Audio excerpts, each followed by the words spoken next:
Hey everyone, today we're going to talk about knowing when to switch heroes. Knowing when you're in a losing situation, your hero selection may not be the best synergistically with the rest of your team, or you're just not being effective against the enemy team for whatever reason. There's a lot of factors here that play into this, whether it's the map, whether it's you're just having an off game with your particular hero, or their team just has a good set of counters with players that have a high skill level with a particular counter that's playing against your hero.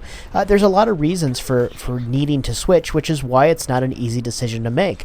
I mean, it really plays against your pride. You've chosen this hero, you want to stick with them, you feel it's the best, but sometimes you just have to let it go. So we're going to review all the different factors that need to play through your head as the course of a game is going on, and you need to ask yourself these questions and determine whether or not you should switch, and if you do switch, who you need to switch to. Knowing when to switch really requires a lot of self-reflection, which, again, isn't the easiest thing in the heat of battle. It's something that you have to practice, you have to consciously remind yourself to do.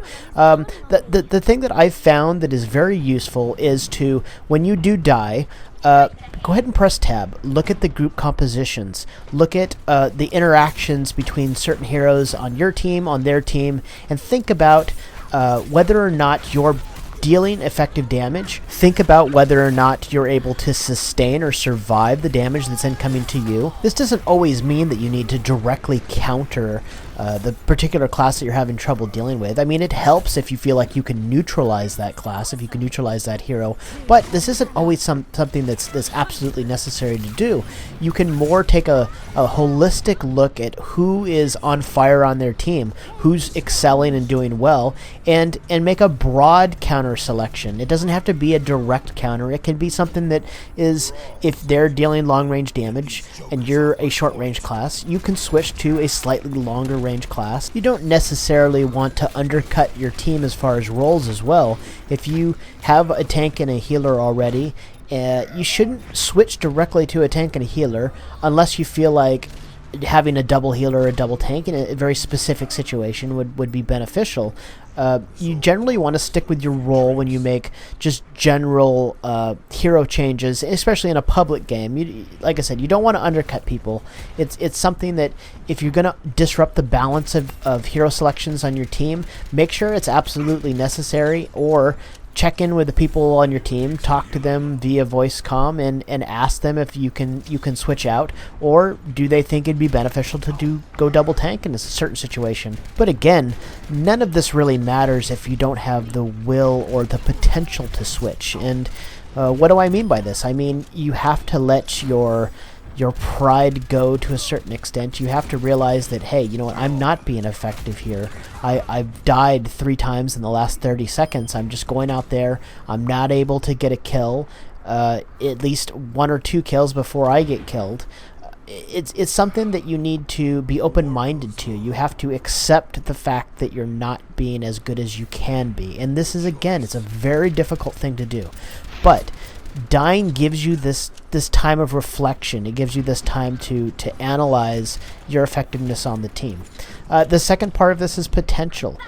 Are you stuck in a 2 or 3 main hero selection rotation?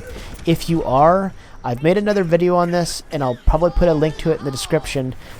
I would highly urge you not to be.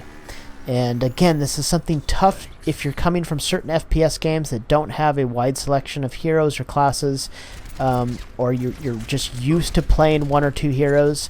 I would say broaden your horizons. It's gonna sound really cliche, and it's gonna sound really counterintuitive to certain players, but you need to play every class, and you need to really embrace the fact that you can have the versatility to switch between heroes when needed.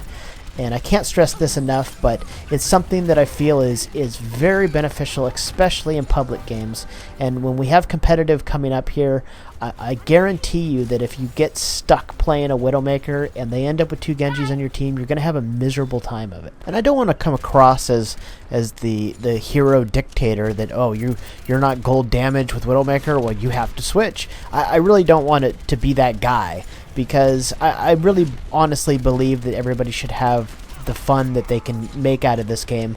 But that being said, look, this is about everybody trying to be better, to if you're watching this video, you're looking to get that edge, to get that slight improvement in your game, and I would highly recommend that you try to be good and fairly competent with at least 2 to 3 heroes in every role. I feel this really gives you enough flexibility and versatility that you can plug yourself into any situation in any map and switch at will and improve your team. And that's what it's really about. It's about getting to a point where you're good enough and comfortable enough that you can still have fun and help your team at the same time. As always, I hope you guys found this useful.